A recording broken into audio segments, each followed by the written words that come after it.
We shift our focus to the Middle East, where Israeli Prime Minister Benjamin Netanyahu is reportedly pushing for a full occupation of the Gaza Strip in a massive expansion of the country's military operations in the besieged enclave. Now, his move, according to Israeli media, comes as ceasefire talks with Hamas stall and Israel pushes for a comprehensive plan to end the conflict, as it terms it, rather than a piecemeal truce. Now, the country is facing intense international criticism, domestic discontent, and also internal political rifts. In the latest, the government voted Monday to dismiss the Attorney General, a prominent Netanyahu critic who is prosecuting his ongoing corruption case.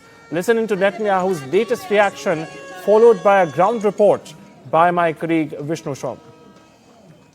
אנחנו צריכים להמשיך לעמוד יחד ולהילחם יחד כדי להשיג את מטרות המלחמה שהצבנו, את כולן. את הכרעת האויב, שחרור חטופינו, והבטחה שעזה לא תהווה יותר איום על ישראל. בהמשך השבוע אני אכנס לקבינט כדי להנחות את צה"ל כיצד להשיג את שלוש המטרות הללו, כולן בלי יוצא מן הכלל. I'm in Tel Aviv, Israel, and coming to you live today just hours after news started breaking across Israeli networks of a plan by Benjamin Netanyahu, the Israeli Prime Minister, to completely occupy the Gaza Strip.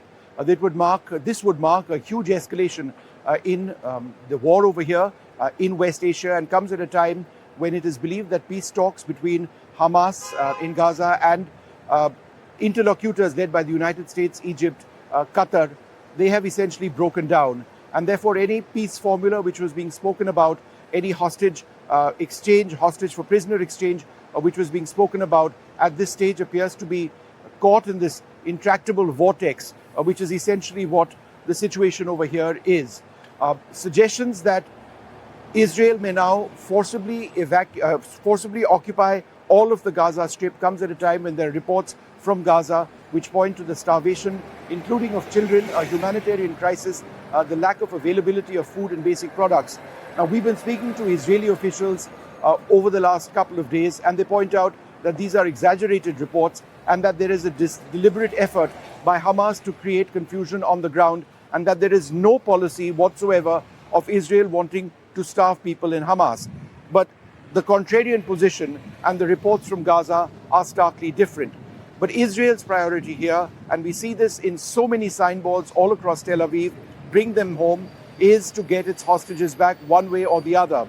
And it does appear that Benjamin Netanyahu may be setting the stage for another expansion of the conflict in Gaza with a full-fledged occupation of Gaza itself. How will the US react? Will Israel necessarily care one way or the other? No clear answers now, but the situation remains as intense as ever. In Tel Aviv, Israel, with Xavier Thomas, Vishnu for NDTV.